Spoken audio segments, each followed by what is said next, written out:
Fazei-me um instrumento de vossa paz. Onde houver ódio, eu leve o amor. Onde houver ofensa, eu leve o perdão. Onde houver discórdia, que eu leve a união. Onde houver dúvidas, que eu leve a fé. Onde houver erros, que eu leve a verdade. Onde houver desespero, que eu leve a esperança. Onde houver tristeza, que eu leve a alegria. Onde houver trevas, que eu leve a amor.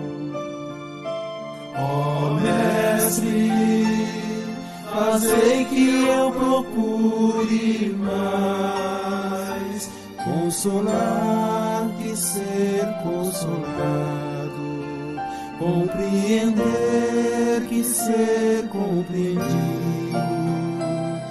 amar que ser amado, pois é dando que se recebe, é perdoando que se é perdoado, e é morrendo que se vive para a vida eterna, e é morrendo que se vive para a vida eterna.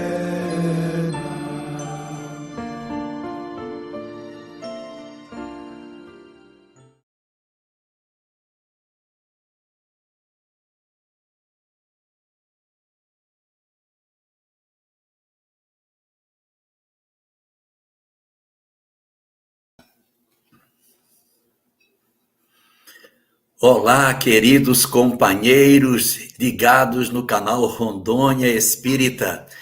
Que prazer imensamente grande contar com a presença de todos nessa nossa manhã extraordinária de aprendizado espírita. Boa noite, Marcela Tudela. Bom dia. Bom dia, Marcela Tudela. Bom dia, Edivaldo Freitas de Vilhena. Bom dia para todos os companheiros de Rondônia, do Brasil e do mundo, ligados conosco nesse nosso momento de reflexão.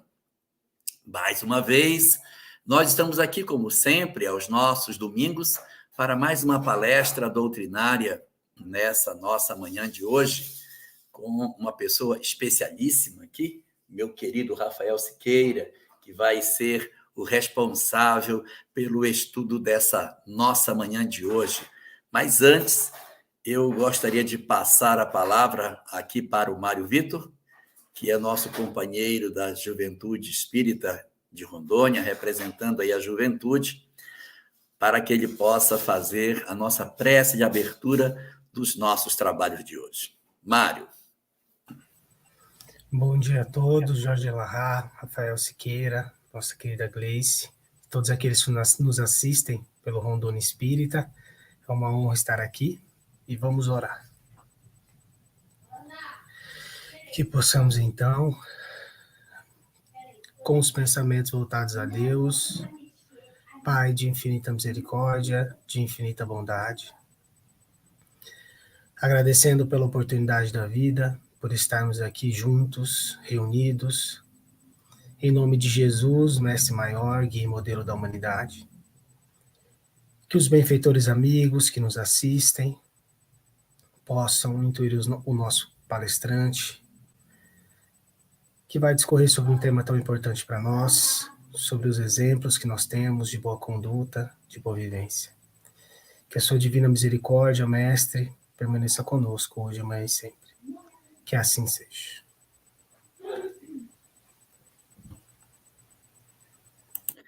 Muito bem. Nós vamos, então, nesse nosso momento, falar um pouquinho sobre o nosso querido Rafael Siqueira. O Rafael é um componente da Casa Espírita que é coordenada pelo nosso queridíssimo Raul Teixeira, lá de Niterói, o Remanso, e ele participa desse trabalho desde bem mais jovem, desde o início, com uma série de atividades em várias áreas da instituição, sendo hoje, assim, um palestrante muito conhecido no nosso país, pelas várias abordagens que faz e pelo conhecimento doutrinário que possui. Então, nós pedimos ao Rafael que estivesse conosco, ele gentilmente aceitou o nosso convite e vai estar conosco nessa manhã para falar de um tema muito interessante, e eu queria pedir a todos que pegassem caneta e papel para anotar as informações que Rafael vai trazer para nós sobre Francisco, no largo apanhado que ele tem de informações em diversas fontes distintas, que irá enriquecer com certeza muito do nosso conhecimento sobre o tema. Rafael, meu querido amigo, meu querido filho, seja muito bem-vindo a Rondônia, que Deus abençoe você e, nesse momento, a palavra está com você, meu querido, para o nosso estudo da nossa manhã de hoje. Muito obrigado por aceitar o nosso convite. Muito bom dia, meu querido pai, meu querido professor Jorge Elahá. Muito bom dia, Rondônia. Que prazer estar com vocês. Bom dia aos queridos amigos que já se encontram no nosso chat. Paz e bem. Saudação franciscana. Que Jesus e Francisco possam nos inundar de esperança, nos envolver nessa manhã tão bonita e nos trazer alegria de viver, nos trazer saúde, nos trazer a misericórdia de Deus para que possamos seguir em frente. Ora direis, ouvir estrelas, certo perdeste o senso, e eu vos direi, no entanto, que para vê-las muita vez desperto, e abro as janelas, pálido de espanto, e conversando com elas toda noite enquanto a Via Láctea, como um palho aberto, cintila, e vindo o sol saudoso e em pranto, ainda as procuro pelo céu deserto. Direis agora, tresloucado amigo, que conversa com elas, que sentido tem o que elas dizem quando estão contigo? E eu vos direi, amai para entendê-las, pois só quem ama pode ter ouvido capaz de ouvir e de entender estrelas. Estes são versos do poeta parnasiano Olavo Bilac. Mas com esses versos eu consigo descrever Francisco, porque Francisco conversava com as estrelas. Francisco conversava com Fratello Soli, conversava com as criaturas de Deus, com os pássaros, com as árvores. Francisco foi aquele que amou em plena Idade Média. E trazendo esses versos de Bilac, só quem ama pode ter ouvido capaz de ouvir e de entender estrelas.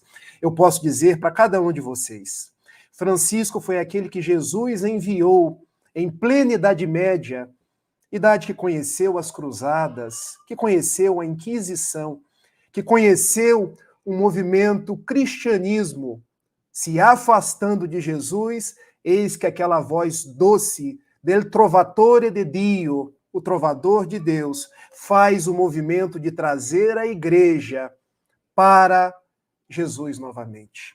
Falar em Francisco é falar em Jesus. Falar em Francisco é pensar que, sem Francisco fazer aquele movimento renovador em plena Idade Média, hoje não teríamos o Espiritismo.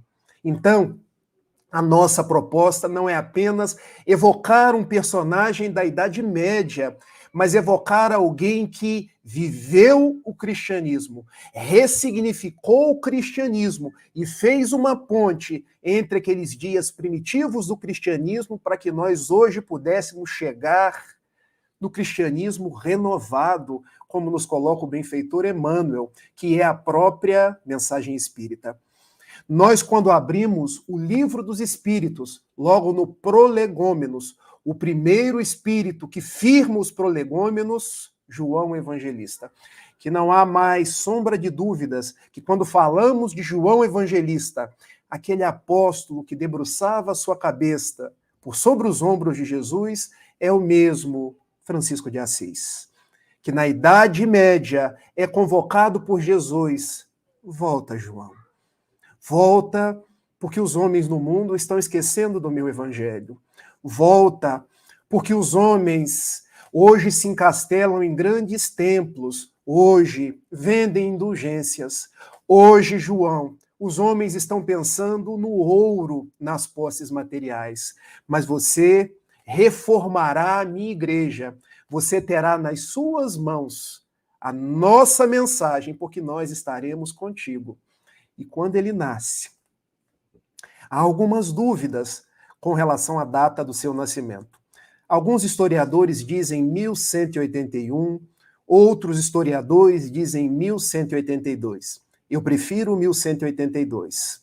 Alguns historiadores dizem 5 de julho, outros dizem 26 de setembro.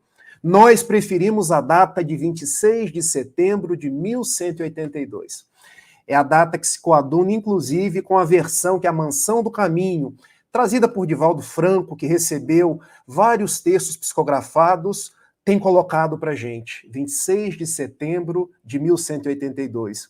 E o nome de Francisco, o primeiro nome dele, Giovanni di Pietro di Bernardone. Giovanni, em italiano, João. Porque, na verdade, estava no psiquismo dos pais que João estava retornando. Então, o primeiro nome, Giovanni. Mas depois, o pai de Francisco, Pietro de Bernardone, Pedro Bernardone, resolveu, alguns historiadores dizem, para homenagear a França, porque ele era um rico comerciante de tecidos, que buscava tecidos na França, resolveu trocar para Francesco. Francesco, aquele que é oriundo da França, em homenagem à França. Outros dizem que o nome Francesco é em homenagem à própria mãe, que amava a França e tinha origem francesa. Então há essa divergência histórica. Nós preferimos que o nome Francesco é em homenagem à dona Pica Bernardone, a mãe de Francisco, que tinha origem francesa. Mas é um fato curioso no nascimento de Francisco e que é narrado por alguns historiadores que, quando a sua mãe entra em trabalho de parto, foi um trabalho de parto muito demorado. Avançou tarde, finalzinho da tarde, noite adentro, e quando já estava chegando alta madrugada, o menino não nascia. E curioso, porque eles tinham recursos financeiros, era uma família rica, podiam chamar o médico da época, mas nada facilitava o nascimento do menino. Dona Pica já estava toda empapada de suor, já havia se contorcido para um lado, se contorcido para o outro, e ela diz ao marido, nós vamos morrer, eu não aguento mais. Pietro, que era um homem rico e muito orgulhoso, mas como assim? O meu filho vai morrer. Quando, alta madrugada, um mendigo bate à porta e a empregada da casa vai atender. E ele diz, eu venho dizer que a senhora está grávida e só vai ter esse filho se ela sair do rico aposento e for para a estrebaria da casa. E ela vai e conta a Pica o que o mendigo havia dito para ela. E quando diz isso, o pai de Francisco, jamais, um filho meu, um filho de Pietro Bernardone nascer na estrebaria. E Dona Pica, olha meu bem, nós já tentamos a noite inteira, eu estou quase desencarnando, vamos para lá. E quando desce naquele trabalho de parto, para o meio dos bois, para o meio dos carneiros, naquele que era o berço humilde de palha, que era o feno comido pelos animais, eis que o menino nasce. E por que isso? Relembrar Jesus. Francisco foi o êmulo de Jesus.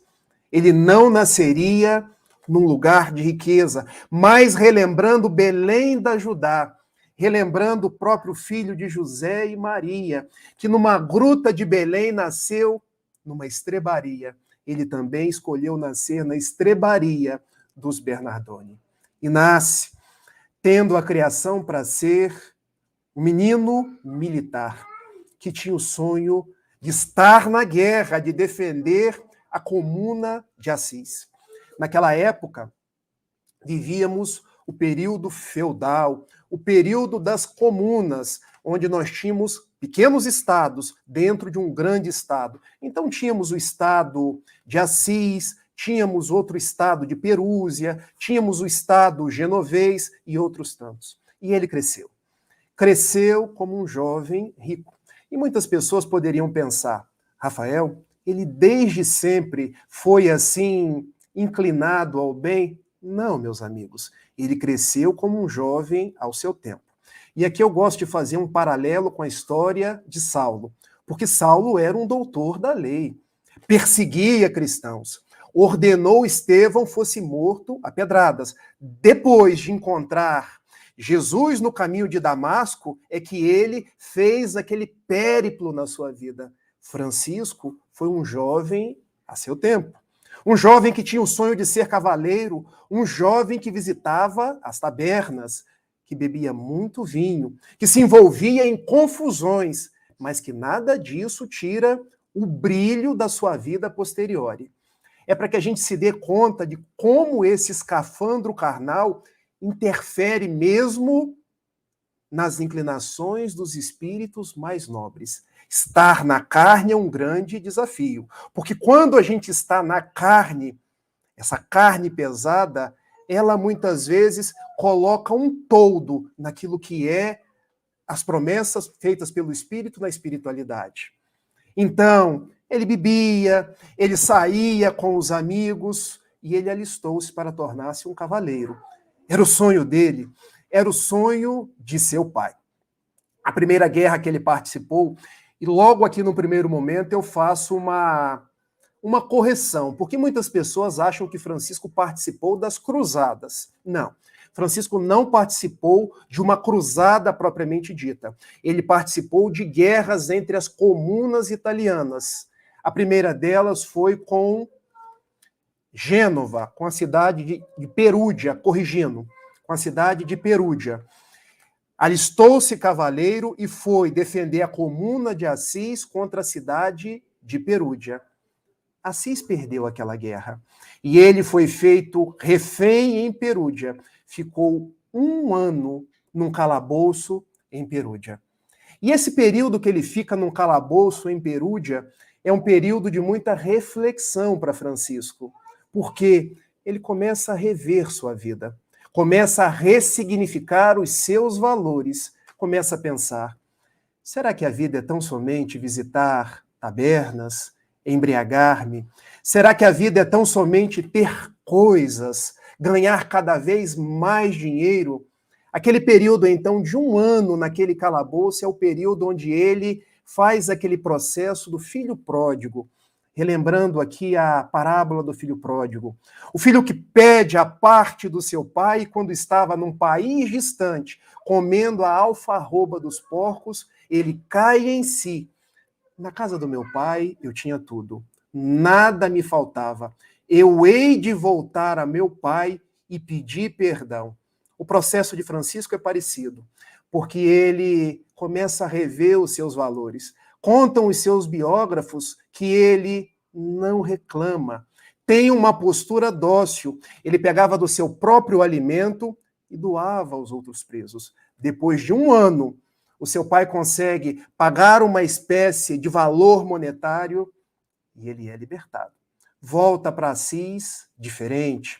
Já não era mais o cavaleiro de antes, já não queria mais ir para as tabernas toda noite, já não se juntava mais com aquela que era a mocidade atribulada de Assis. Mas o seu pai continuava com a mesma influência na sua vida. E ele alista-se mais uma vez, agora para uma outra guerra, a guerra com a comuna de Spoleto. E quando ele vai para essa segunda guerra, algo de diferente acontece. Porque antes mesmo de chegar na guerra, contam alguns historiadores que o seu cavalo empina. Outros historiadores contam que antes de chegar, eles, no acampamento, Francisco tem um sonho. Seja no cavalo que empinava, seja no acampamento quando ele dormia, ele sonha com o próprio Jesus, que aparecia para ele e lhe perguntava: meu filho, a quem queres servir? Ao Senhor da vida ou ao seu servo? E ele se dá conta. Quando eu estou numa guerra, eu estou servindo a homens transitórios, a homens que querem o poder temporal, que pensam em dinheiro. Eu não estou servindo ao Senhor da vida. Então ele pensa: eu quero servir ao Senhor. Ele deserta da guerra e volta para Assis. Só que agora ele não volta como da primeira vez, porque da guerra com Perúdia, ele volta porque tinha perdido a guerra. Uma guerra você pode perder, mas uma guerra você não pode desertar.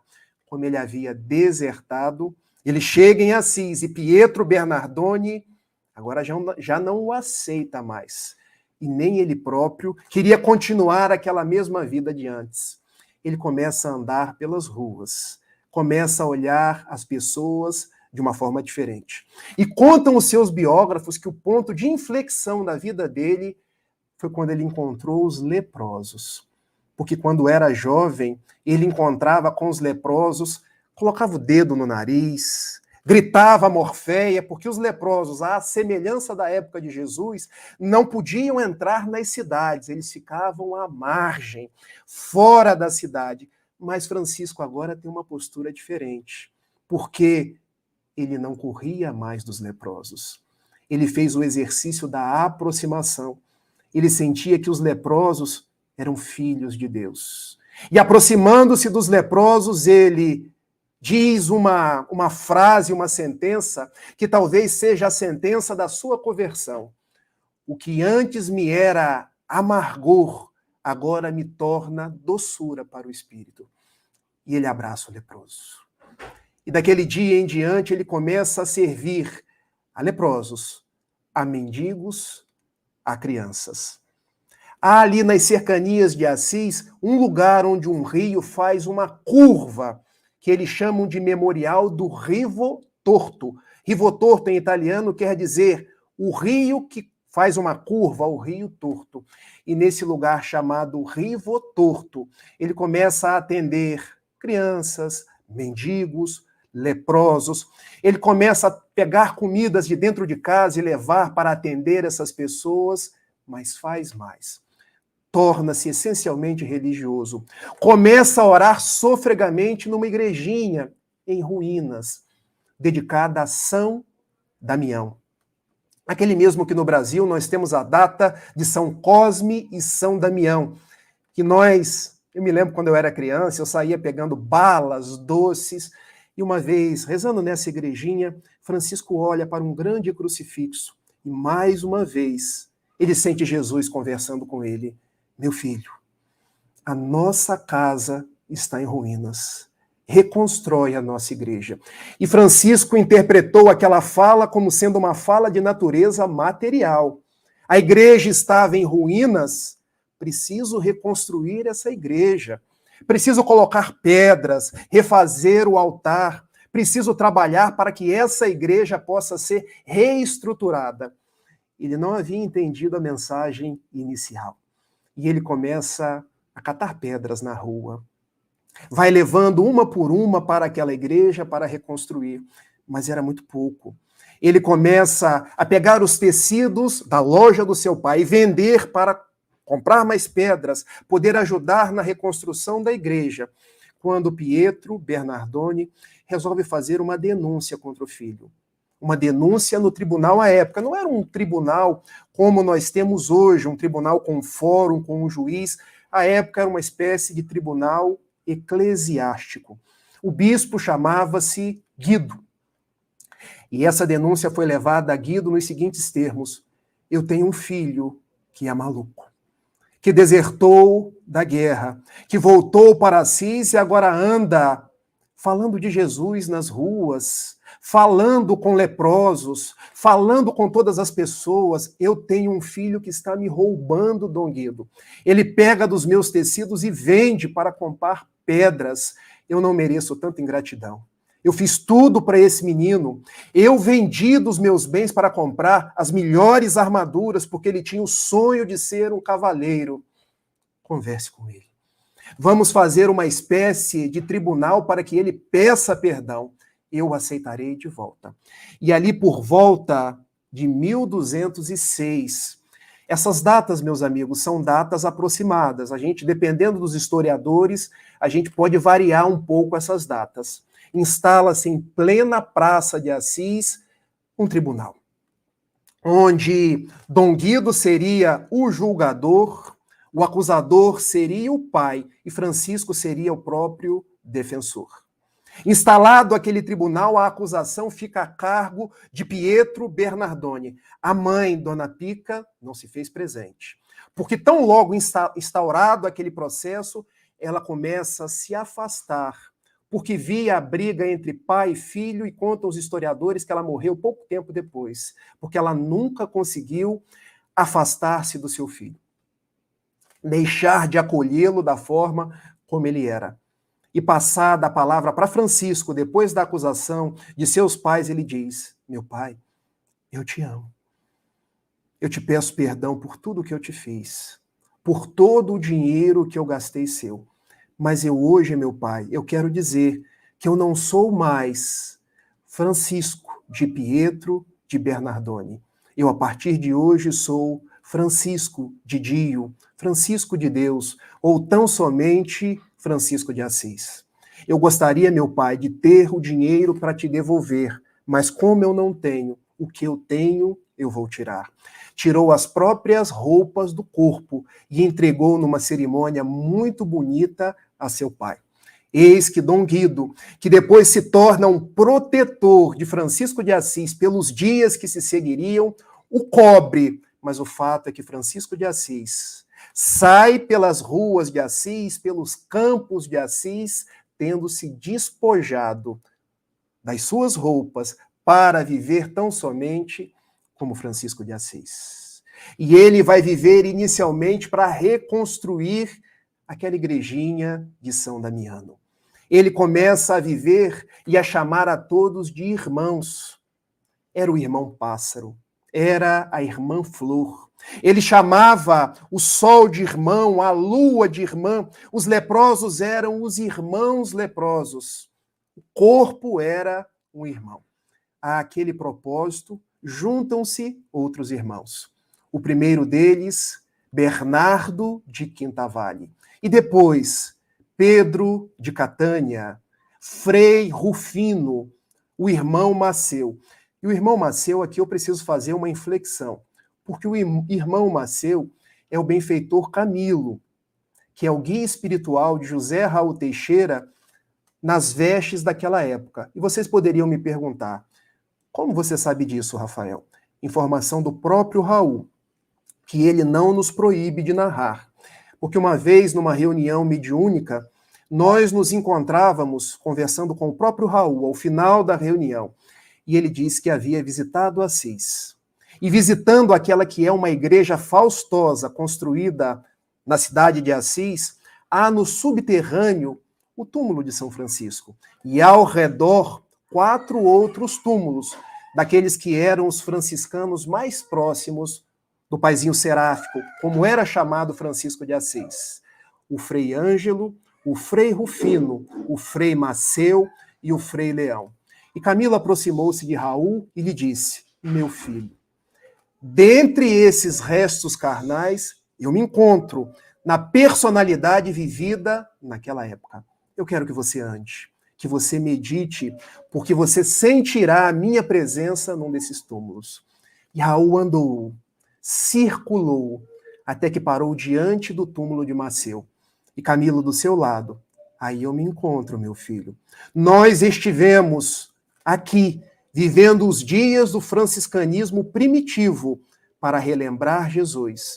E nós nos encontramos novamente nos dias do Brasil, relembrando Francisco até no nome da nossa Sociedade Espírita.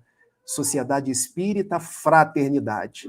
Porque fraternidade, meu filho, lembra os fratellos. Em italiano, frater, fratello irmão. Porque nós precisamos lembrar que nós somos irmãos. Lembrar que os discípulos de Jesus serão conhecidos por muitos se amarem. Começaram, então, a juntar-se os irmãos, que Francisco de Assis chamava de fratelos. E ele começa a dedicar algumas formas de viver com aqueles irmãos. A primeira forma de viver era a forma da pobreza. E essa pobreza não é a pobreza tão somente material. Nada obstante para os franciscanos fosse. É a pobreza da primeira das bem-aventuranças de Jesus, quando Jesus enuncia: bem-aventurados os pobres em espírito, porque deles é o reino dos céus. Então Francisco propunha que os franciscanos fossem pobres em espírito, fossem simples, humildes, caminhassem pelos caminhos falando das bem-aventuranças, falando do reino dos céus, lembrando Jesus em plena Idade Média. A segunda proposta para aqueles frades menores: obediência. Porque na concepção de Francisco, a igreja já não tinha obediência mais ao evangelho. Era obediência aos cânones, aos dogmas, a regras criadas por homens. Ele abria o evangelho de Mateus, e uma das passagens que ele mais gostava, ela que era de Mateus, capítulo 6. Por que se preocupar com o que terás para comer ou para vestir? Não é a vida mais do que o alimento, não é o corpo mais do que as vestes. E ele cantava pelos campos: olhai as aves do céu, elas não plantam, elas não colhem, elas não guardam em celeiros, mas o vosso Pai as alimenta. Olhai os lírios do campo, eles não fiam, eles não tecem, mas nem mesmo o rei Salomão se vestiu tão belo quanto um deles. Obediência a Jesus. Vai, preguem o evangelho, dizia Francisco. Se necessário, usem palavras. Porque viver o franciscanismo não era através de palavras, era através de atitudes. Mas, para tanto, necessário era obediência. E a última das propostas da regra franciscana: castidade. Não apenas a castidade sexual, nada obstante os franciscanos eram, mas a castidade dos costumes. A castidade no pensar, a castidade no falar. E eu tanto ouço o Elahá: castidade no falar, evitar o lashon hará dos hebreus. Francisco também falava na castidade dos costumes. E eles começam a viver daquela forma simples. Saindo ali de São Damião, eles vão para um outro lugar, onde tinha uma abadia de beneditinos, mas eles não vivem junto com os beneditinos, eles resolvem construir aquela que seria a porciúncula de Francisco. Porciúncula, uma pequena porção. Porque tudo para Francisco precisava ser uma pequena porção, porque grandeza, só Deus. Só Deus era o amor, nós nos esforçamos. De Deus vem a bondade, nós estamos a caminho. De Deus vem a perfeição, nós estamos nos esforçando. Nasce a porciúncula, uma pequena porção, onde hoje está a igreja de Santa Maria dos Anjos. Quando visitamos Assis, tem uma cidade alta, onde está a igreja de Francisco de Assis, outra igreja dedicada a Santa Clara, e na parte baixa, a igreja de Santa Maria dos Anjos. E dentro dela, uma pequena porção, a porciúncula, onde foi erigido o primeiro lugar de convivência dos franciscanos. Por volta ali de 1209, eles começaram a ser muito atacados, porque a igreja não gostava daqueles homens simples, porque muitas pessoas começaram a se afeiçoar àquela simplicidade, à doçura dos franciscanos, aquela forma simples de viver o evangelho. Então Francisco tem um plano: eu hei de ir a Roma, pedir a Inocêncio III bênção para viver da forma como Jesus viveu. Eu hei de ir a Roma pedir aprovação para a nossa regra. E eles foram. Eu fiz esse caminho por 2 vezes, mas eu fiz de trem. Eles foram andando. Andando é muito longe, mas a gente sabe que quando se vai andando, se vai meditando. E chegaram a Roma. Não foram bem recebidos. Dormiram do lado de fora. Contam alguns historiadores que só foram recebidos por intercessão do bispo Guido de Assis, que disseram: são homens bons. São homens que Vossa Excelência, o Papa Inocêncio III, merece receber. Mas também foram recebidos porque havia um cardeal do bem. O cardeal João de São Paulo. E contam algumas revelações espíritas, às quais me filio. Não é importante que a gente fale de vidas passadas, mas para mim não há dúvidas que o cardeal de João Paulo é o benfeitor Emmanuel. Esse cardeal de João de São Paulo porque Emmanuel, muito próximo a Paulo. Então, quando se tornou cardeal romano, ali no século XII, ele foi o cardeal João de São Paulo. Ele intercedeu junto a Inocêncio III. Receba esse homem. Esse homem vai restaurar a igreja. Nós estamos tão distanciados dessa simplicidade. Nós hoje estamos nos perdendo, Inocêncio. Nós precisamos fazer o caminho do regresso e não o caminho de nos aprofundar em tamanhas crises que a igreja vem perpetrando. E Inocêncio tem um sonho. O sonho de que um jovem mendigo estava segurando as bases, as colunas da igreja de Latrão, da catedral onde hoje está a própria igreja romana. E ele recebe Francisco no dia seguinte. E ele pergunta: meu filho, o que tu pretendes? Santo Padre, eu pretendo que a minha regra seja aprovada. Eu pretendo viver como Jesus. E Inocêncio III responde: meu filho, os cardeais avaliaram a sua regra. Ninguém consegue viver na pobreza. Nós precisamos de dinheiro, nós temos contas. Ninguém consegue viver com tamanha obediência. Os tempos passaram e a gente precisa relativizar. E Francisco disse a Inocêncio III: eu só quero viver como Jesus. Eu só quero fazer o que está em Mateus, em Lucas, em Marcos, em João. Inocêncio, não é possível. Ao que cardeal João de São Paulo, o nosso Emmanuel: Inocêncio, se não é possível cumprir a regra dele, nós poderíamos cogitar que Jesus deve ser uma quimera. Porque se Jesus não é uma quimera, se ele existiu e viveu dessa forma, é possível viver como Jesus viveu. A bula de Francisco merece ser aprovada. Vamos aprovar. Vamos deixar que ele viva dessa forma como ele pretende. A bula é aprovada. Inocêncio III permite que os franciscanos vivam daquela forma. E eles saem cantando as maravilhas das bem-aventuranças, recontando as parábolas de Jesus, quando a igreja, na época, vendia indulgências. Quando, naquela época, se organizavam cruzadas para a Terra Santa. Foram 9 cruzadas. Na verdade, 8, porque muitos historiadores não contam a primeira cruzada. Cruzadas para recuperar um túmulo vazio, quando, em verdade, os cristãos iam passando pelos caminhos, queimando tudo e salgando o chão. Quanto distanciamento da proposta de Jesus. Naqueles mesmos tempos, eram os tribunais da Inquisição, onde pessoas eram queimadas, espoliadas de seus bens, porque a igreja os considerava hereges.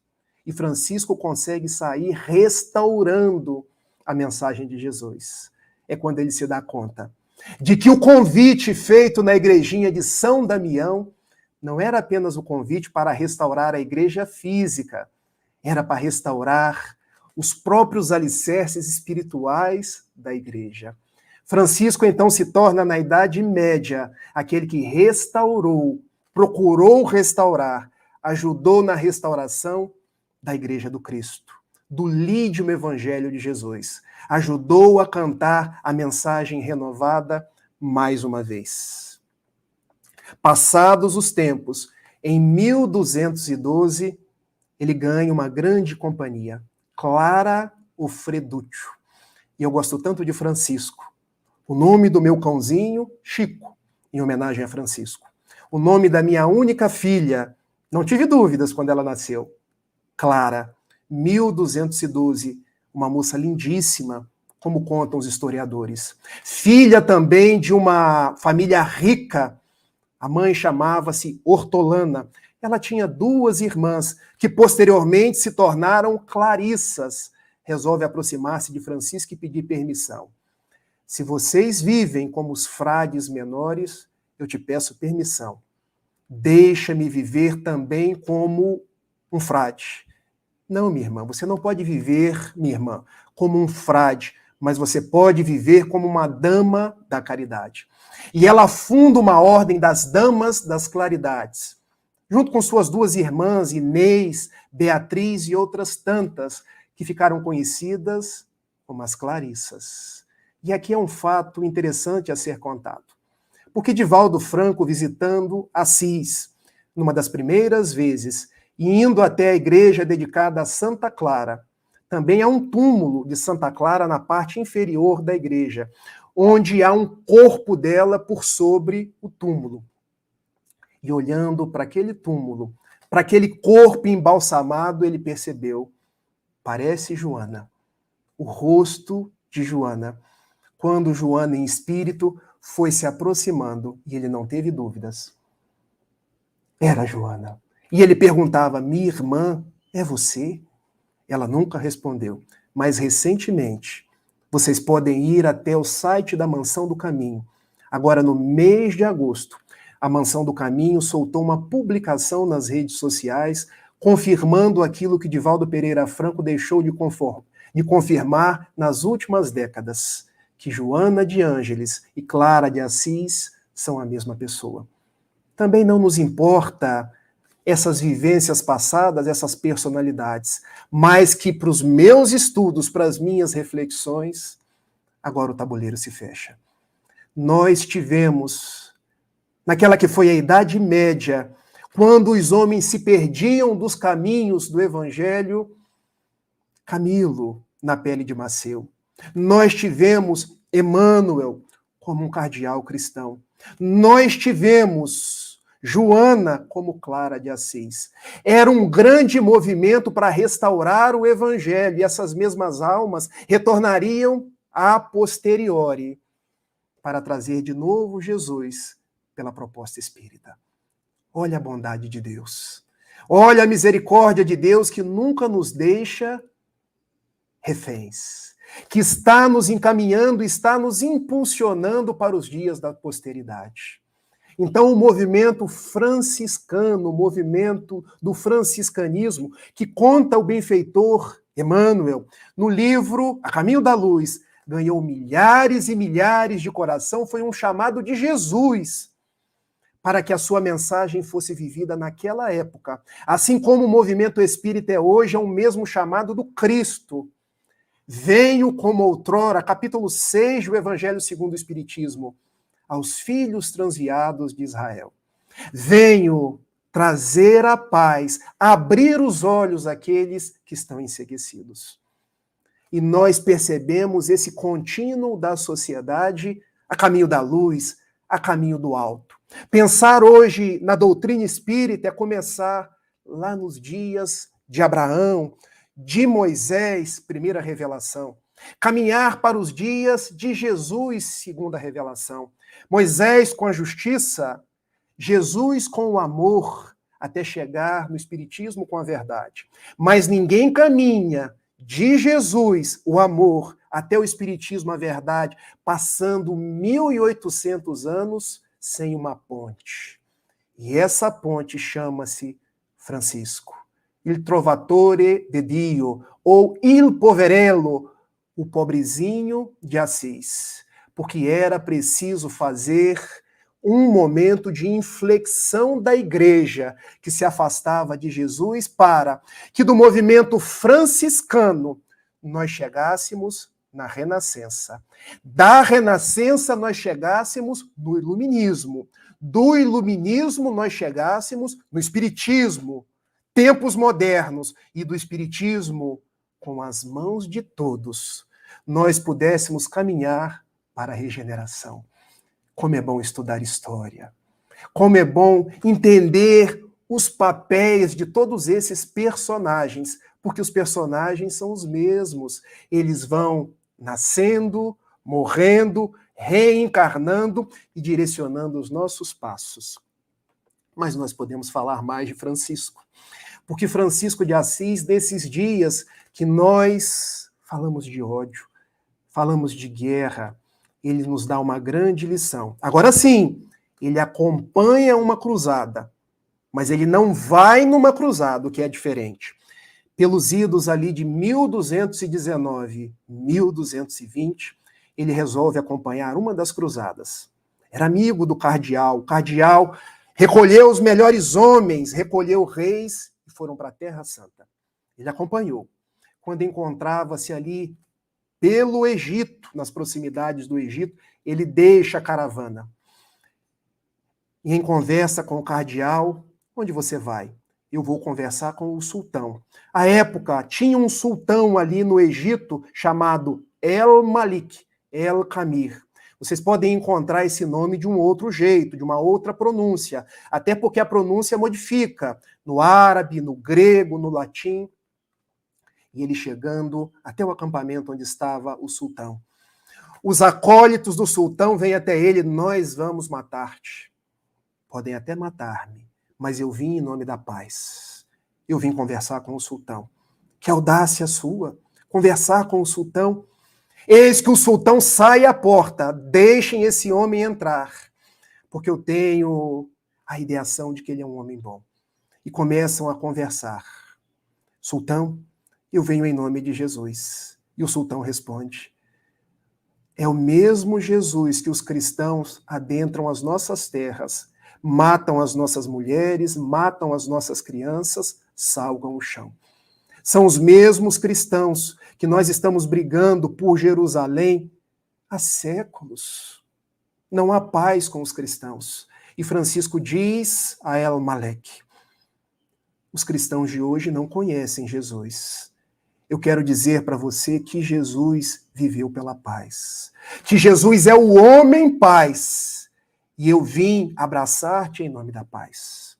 E o sultão responde: eu não deveria, mas eu vejo que você é um homem da paz. E Francisco responde: eu vejo que você, sultão, também é um homem da paz. Vamos negociar. Leve uma proposta aos cristãos. Renunciem a Jerusalém. Já está conosco há tantos séculos. Eu levarei. Precisamos acabar com essa guerra. E Francisco retorna ao acampamento, onde estavam os cristãos, onde estavam os cardeais. E ao falar da proposta da paz, da negociação, os cardeais: não, nós não vamos negociar com quem quer que seja, porque eles representam tudo de ruim, representam o diabo. Você não sabe, Francisco, com quem você está negociando. É sempre assim. Nós interpretamos guerra do bem contra o mal, sendo que nós somos o bem, os outros são o mal. Francisco se decepciona, resolve voltar a pé daquele acampamento até Assis. Quando estava na cidade italiana de Greccio, já em 1223, nós estamos esquecendo de Jesus. Era a época do Natal. Ele vai numa pequena propriedade rural, onde tinham bois, tinham carneiros, tinham animais no campo. E ele pede ao dono da casa: vamos relembrar Jesus? Como isso? Vamos reviver o presépio de Jesus. No Natal de 1223, na cidadezinha de Greccio, Francisco faz o primeiro presépio. Poucas pessoas se dão conta que o primeiro presépio do mundo é franciscano. Não pelo símbolo, mas para que nós nos lembrássemos de Jesus. Muitas vezes no Natal a gente faz os presépios mais bonitos. Presépios que ficam muitas vezes só à conta do enfeite. Mas Francisco fez um presépio no momento da nossa história onde as pessoas não se lembravam de Jesus mais, e ele queria lembrar. Francisco volta para Assis depois de fazer o primeiro presépio. Sobe no Monte Alverne, porque chegando em Assis, os próprios frades franciscanos o haviam traído.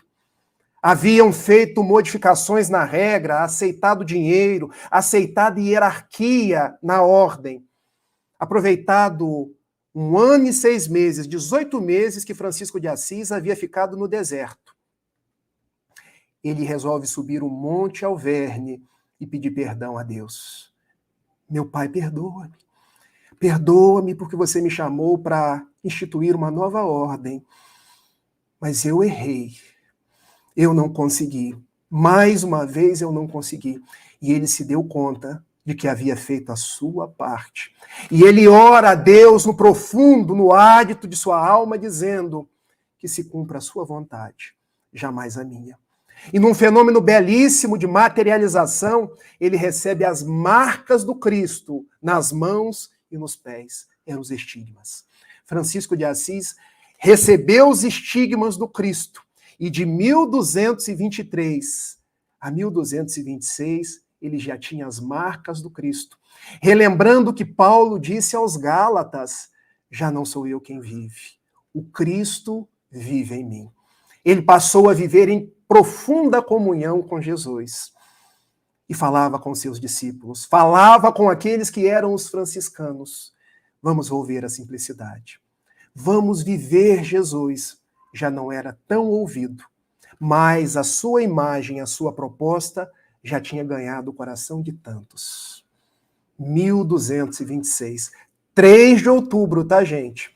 4 de outubro a gente celebra o dia de Francisco de Assis, provavelmente a data em que foi enterrado. Mas ele morreu em 3 de outubro. 3 de outubro, ele dá-se conta, vou devolver o jumentinho. Ele chamava o corpo de irmão jumentinho. Vou devolver o meu jumentinho à vida verdadeira. Ele chama a irmã Clara, a quem ele amava. Talvez o maior amor que nós já conhecemos, não um amor carnal, mas um amor de almas. Minha irmã. E chama também Leão. Coloquem-me no chão. Tirem minha roupa e coloquem-me no chão. Mas meu pai, tirar a sua roupa, eu nasci nu. Eu quero morrer nu. Mas, meu pai, colocar-te no chão, eu quero morrer no chão, para que as pessoas se deem conta de que nós somos eternos pedintes e de que Deus está sempre sobre nós. Quando nu, colocado no chão, as aves que gorjeavam no céu de Assis começaram a cantar. Era o apóstolo João, que havia vindo reformar a igreja na Idade Média, deitava o seu corpo no chão, agora sob o nome de Francisco, e retornava aos dias da imortalidade. Falar de Francisco é falar de vida, é falar de imortalidade, é falar de amor, é falar de paz. Falar de Francisco é lembrar de Jesus, é lembrar do primeiro espírito que assinou os prolegômenos do Livro dos Espíritos. Falar de Francisco é falar dessa falange de espíritos que do alto vem conduzindo a falange do planeta Terra no rumo do mundo de regeneração. Falar de Francisco é relembrar a oração de São Francisco, com a qual nós começamos a nossa palestra da manhã e com a qual nós encerramos. Alguns historiadores dizem, essa oração não é de Francisco. Essa oração foi composta depois. Revelação mediúnica do benfeitor Camilo. A oração é de Francisco. A oração foi colocada no papel depois, mas cada um daqueles versos foi compostos na humildade franciscana, na vivência franciscana, porque nós mesmos ouvimos do nosso pai seráfico, como os franciscanos chamavam Francisco, dizer: fazei-me um instrumento da paz. Onde houver ódio, que eu leve o amor. Onde houver ofensa, que eu leve o perdão. Onde houver discórdia, que eu leve a união. Onde houver dúvida, que eu leve a fé. Onde houver erro, que eu leve a verdade. Onde houver desespero, que eu leve a esperança. Onde houver tristeza, que eu leve a alegria. Onde houver trevas, que eu leve a luz. Ó Mestre, fazei com que eu procure mais consolar que ser consolado. Compreender que ser compreendido, amar que ser amado. Pois é dando que se recebe, é perdoando que se é perdoado, e é morrendo que se vive para a vida eterna. Muito obrigado, Jorge Elahá, companheiros de Rondônia, um beijo no coração de todos e até uma próxima. Ô, Rafael, que viagem extraordinária você nos conduziu nessa sua fala maravilhosa.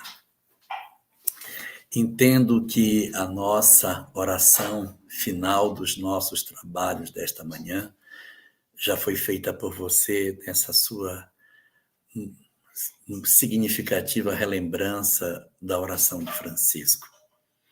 Quantos detalhes e quantos ensinamentos podemos recolher nessa nossa manhã de hoje. Quero deixar em nome da Federação Espírita de Rondônia a nossa mais profunda gratidão pelo banho de luz que você nos oportunizou nessa noite, nessa manhã, por essa viagem extraordinária, por esses lugares que muitos de nós temos apenas rápidas noções, mas que você trouxe tantos conhecimentos para nos ajudar. Agradecer muito a você pela essa contribuição, passar aqui para o Mário Vitor, para que ele possa fazer as suas considerações finais e a gente então possa encerrar a nossa atividade de hoje. Mário. Rafael, querido Jorge Elahá, todos aqueles que nos assistem, foi uma viagem, como o próprio Elahá disse, maravilhosa. Uma figura tão interessante para nós, espíritas principalmente, e para todos os cristãos de forma geral, que é o nosso querido Francisco de Assis. Muitas informações interessantes, realmente, que são históricas, isso é muito... E espíritas também, que isso faz muita diferença para a gente. Nós agradecemos aos nossos parceiros, aos canais que retransmitiram essa excelente palestra. E mandamos um abraço para o Pedro, né, que estava no chat, está lá o seu Pedro, maravilhoso Pedro, e os nossos amigos do Movimento Espírita Organizado. Foi uma honra estar aqui. Abraço a todos.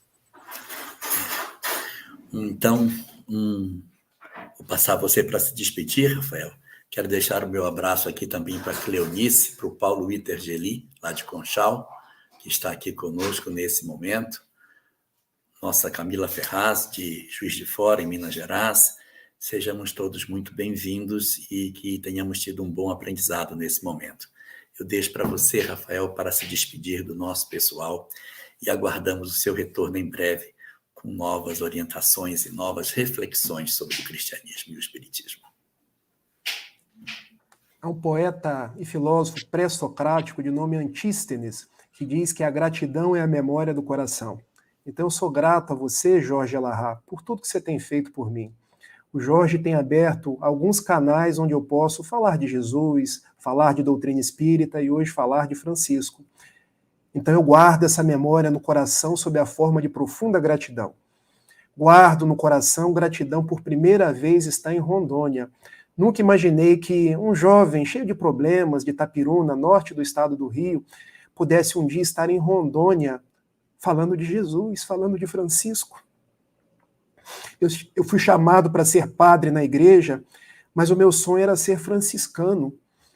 E com 18 anos, um ex-suicida, tantos problemas psiquiátricos, eu aprendi que podia ser franciscano na doutrina espírita. Como é bom, então, saber que pude fazer uma pequena parcela hoje, falando para corações tão queridos de Rondônia. Quero agradecer a Gleice, porque uns falam com os lábios, outros falam com as mãos, para aqueles que não nos podem ouvir. Quero agradecer a Mário, um jovem. Aproveite os dias da mocidade, como Paulo falou a Timóteo, e segue em frente, porque você é o Jorge Elahá de amanhã. O Jorge um dia teve a sua idade.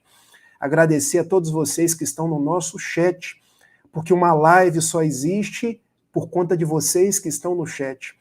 Nós somos uma grande corrente, sabe, Jorge? Você me deu a mão, eu dou a mão a uma outra pessoa, e essa corrente de bem, nós vamos transformando o mundo. Nós vamos levando a nossa marca, a nossa impressão, porque a nossa força não é a força do Jorge individual, do Raul, do Divaldo, a força é o conjunto. É essa força que Jesus vem deixando para todos nós, para que sejamos os vetores da paz, da amorosidade, os vetores da construção do mundo melhor. Eu estou sendo identificado hoje como o rapaz que manda beijos. Então, um beijo para todos vocês. Um bom domingo e que Jesus nos abençoe. Um bom domingo.